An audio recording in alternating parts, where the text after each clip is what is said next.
The day my brother's lawyer called me was a Tuesday in March, and I remember it clearly, because I had just spilled an entire cup of coffee down the front of my white blouse 20 minutes before a presentation to our biggest client. I was standing in the bathroom of our office building, pressing paper towels against the stain and mentally calculating whether I had time to run to the H&M 2 blocks over, when my phone buzzed with an unknown number. I almost let it go to voicemail, I almost did. "Is this Aubrey Callahan?" The voice was clipped, professional. "Yes," I said slowly. "My name is Gerald Weston. I represent your brother Marcus Callahan in a civil matter involving the estate of your late father, Robert Callahan. Ms. Callahan, I'm calling to inform you that my client has filed a petition to contest the distribution of assets as outlined in your father's will. We will be seeking a full reallocation." I stood there with a paper towel pressed against my chest, staring at my own face in the mirror. "I'm sorry," I said. "Could you say that again?" He said it again. I hung up, skipped the presentation, drove home and sat on my kitchen floor for about 40 minutes. My father died 14 months earlier. Pancreatic cancer, fast and brutal. He was 61 years old and 3 weeks out from retirement. He had spent his entire career as a structural engineer, built the house my mother still lives in with his own hands on weekends, over the course of 2 years, and left behind a will that was very clear, very specific, and apparently, according to my brother and his lawyer, completely negotiable. Let me back up. My name is Aubrey, I'm 29 years old. I work in commercial real estate financing. I analyze deals, structure loans, and spend a lot of time on spreadsheets. I am not rich. I am comfortable, and I worked hard to get there, and I paid off my student loans 2 years ahead of schedule because I budgeted like it was a competitive sport. My brother is 4 years older than me. He's always been the charming one, the one who could walk into a room and make everyone feel like they were the most interesting person he'd ever met. He's also the one who borrowed money from our parents 7 times between the ages of 22 and 31, and paid it back twice. The one who had 2 failed businesses and a third that was technically still running but had not turned a profit in 3 years. The one who, 6 months after our father's diagnosis, moved back into our parents' house with his wife and their 2 kids, and framed it as being there for mom and dad but was also meaningfully not paying rent anywhere. My father's will divided his estate into 3 parts: his house and the property it sat on, about 4 acres in rural Pennsylvania, went to my mother for her lifetime with provisions for what happened to it afterward.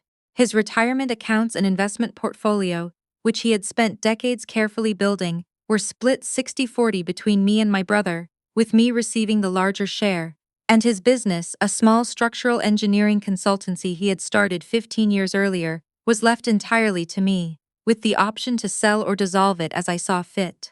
The reason for the split was not a mystery. My father had explained it to both of us while he was still lucid enough to have the conversation. My brother had received, over the years, more than $80,000 in family loans that had never been repaid. The unequal distribution was my father's way of accounting for that. He put it in writing. He had it notarized. He discussed it with his attorney. He was not confused or coerced. He was a methodical, precise man who had spent his career making sure structures didn't fall down, and he applied the same rigor to his final arrangements. My brother smiled and nodded during that conversation. He hugged my father. He told him it was fair. 7 weeks after the will was read, he hired a lawyer. The petition claimed my father had been unduly influenced by me during the final months of his illness. It claimed I had manipulated a dying man into changing the distribution of his estate in my favor. It requested a full forensic accounting of any financial transactions between my father and me during his final 18 months, and it asked the court to redistribute the estate equally. I read the filing 3 times. I had visited my father every weekend for the last 8 months of his life. I had driven 2.5 hours each way every Saturday without fail. I had sat with him through chemotherapy appointments and helped my mother research palliative care options and learned more about pancreatic cancer staging than any person who is not a medical professional should ever have to know. I had held his hand in a hospital room at 2 in the morning when he was scared, and I had helped him write the letters he wanted to leave for his grandchildren, and I had cried in parking garages so he wouldn't see me cry. I had not manipulated him. I had shown up. My brother had visited 4 times in those 8 months. I know this because my mother kept a calendar on the refrigerator, and I saw it every weekend. I called my mother the same night I read the filing. She already knew. My brother had called her first, which told me everything I needed to know about how he expected this to go. He expected her to side with him. He expected her to pressure me to settle. Aubrey, she said carefully, your brother is struggling. The business, the kids' school tuition, it's a lot, Mom, I said. Dad explained why he made the choices he made. He told us both. I know what he said. And silence. Your brother thinks it wasn't fair. What do you think? Another silence, longer this time. I think families should take care of each other. I said goodnight and hung up the phone. I want to be clear about something. I loved my mother, I loved my brother. I had spent my entire adult life trying to be the person who kept this family functioning. The one who remembered birthdays, who organized holidays, who answered the phone at 11 at night when someone needed to talk. I was not cold. I was not selfish. I was also not going to let my father's last deliberate act of fairness be undone because my brother found it inconvenient. I called a lawyer the next morning. Her name was Deanna Park, and a colleague had recommended her for exactly this kind of family estate dispute. She was calm and methodical and had a slight habit of finishing her sentences with "which is actually good for us" in a way I found deeply reassuring. Undue influence claims are hard to prove, she told me, especially when the decedent was mentally competent, had independent legal counsel, and documented his reasoning. Which your father did, which is actually good for us. My brother is going to drag this out, I said. He might, she said. Is there anything in your financial relationship with your father over the last 18 months that could look complicated under scrutiny? I thought about it. I had helped my father set up automatic transfers for some of his bills during the months when he was too sick to manage it easily. I had co-signed a car loan for my mother 3 years earlier. I had once deposited a check for him when he couldn't make it to the bank. Nothing that wasn't practical and transparent, I said. Good, then we respond, we document, and we let the process work. The process was slower than I expected and more expensive than I wanted. Discovery meant producing years of financial records. Depositions meant sitting in a conference room across from my brother, while a court reporter typed everything we said. My brother cried during his deposition. He talked about how close he had been to our father, about the memories they shared, about how much it hurt to feel like the family he loved had turned against him. I watched him do it and felt something shift inside me. Not softness exactly, but recognition. I knew this performance. I had seen it my whole life. The thing about someone who's been charming since childhood is that they have decades of practice making people feel like their pain is everyone else's responsibility. What my brother did not know, what his lawyer apparently had not thought to investigate before filing, was that my father had kept journals. My father had kept a journal since he was in his 30s.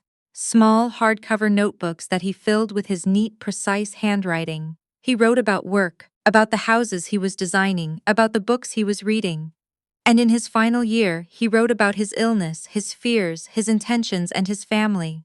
My mother found them in his workshop after he died. She gave them to me because she knew I would read them carefully, the way he had written them. There were 11 notebooks spanning the last 4 years of his life. 2 of them covered the period in question. He had written, in his own words, exactly why he made the choices he made. He had written about the $80,000. He had written about watching my brother ask for money, and then spend it, and then come back and ask again. He had written about his pride in me, not because I had achieved more, but because I had never once asked him to fix something I was capable of fixing myself. He had written, 3 months before he died, about the conversation he'd had with both of us together, and how my brother had said it was fair, and how he hoped that would hold. He had written, I hope Marcus means it. But I built the will the way I built everything else, to hold up under pressure. My lawyer read the relevant entries. She was quiet for a moment after. This, she said, is actually very good for us. We submitted the journals as evidence. The forensic accountant my brother had hired found nothing, because there was nothing to find. Every transaction between me and my father was documented, mundane, and explainable. The co-signed car loan was 3 years old and fully current. The bill pay setup had been authorized in writing and was standard practice for a family caregiver. The check deposit appeared on my father's own bank records with a note in his handwriting. My brother's attorney filed 2 motions to delay. The judge denied both.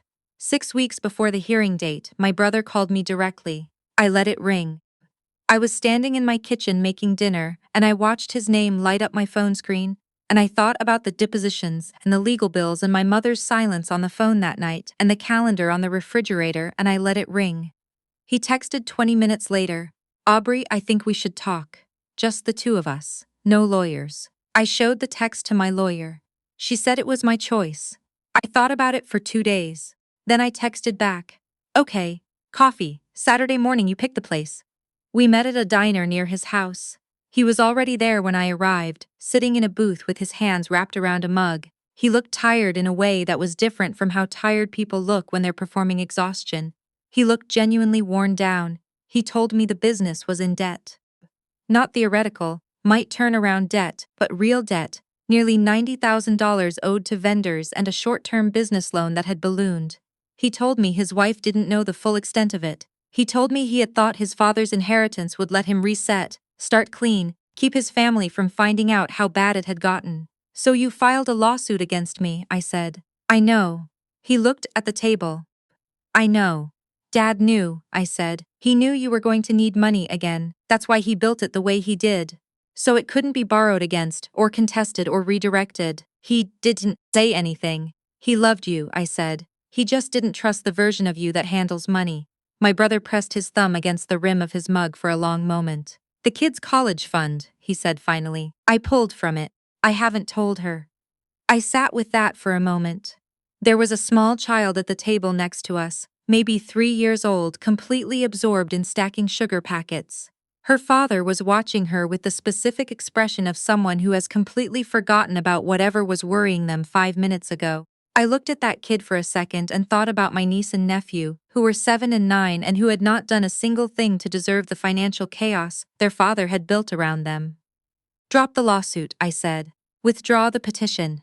Today, not in a week." He looked up. "If you do that," I said, "I will help you. Not by giving you money, because I am not doing that, but I will help you put together a real plan, a budget, a conversation with a financial counselor. I know people, I can make introductions, but I am not bailing you out and I am not negotiating with a lawsuit in play. Aubrey, those are my terms. You have until Friday." He withdrew the petition on Thursday. My lawyer called me to confirm it. "That's done then," she said cleanly. "Which is actually good for us because," she stopped herself and laughed a little. "Sorry. Habit. The estate was distributed according to my father's will. What I did with my share was not what most people would have expected from someone who had just spent months in legal proceedings. I didn't buy anything. I didn't invest it in something aggressive. I took a portion, not the majority, but a meaningful amount. And I opened a custodial account for each of my niece and nephew." My sister-in-law cried when I told her. She didn't know about the college fund yet. When she found out weeks later, it was because my brother finally told her, which he did partly because I told him I would not help him build a real plan while he was still keeping secrets from his own wife. That conversation between them was hard. I know because she called me afterward and talked for an hour and I listened. I didn't say, "I told you so." I didn't say anything that would have been satisfying to say. I just listened, because that's what she needed, and because I knew, I had always known, that my problems were never really with her. My brother and his wife sold their house and moved into a rental. He dissolved the business, paid off the debts, and started working as a project manager for a construction firm, which turned out to be something he was genuinely good at. He called me on my birthday for the first time in 4 years. My mother came around slowly. It took about 3 months before she stopped saying things like, "I just wish it hadn't had to go this way." One afternoon in November, I was at her house helping her clean out my father's workshop, and she handed me one of his old drafting pencils without saying anything. I put it in my coat pocket. I still have it. My father built things to hold up under pressure. I understand now that he wasn't talking only about buildings. The law didn't save me. The journals did. The records did. The years of quietly doing what I said I would do, showing up when I said I would show up, did. There is no dramatic moment I can point to where everything turned, no single phone call or courtroom scene. It just accumulated. All the small choices I made that nobody was watching, and some that somebody was. Someone was always keeping track. I just didn't know for a while that he had written it down.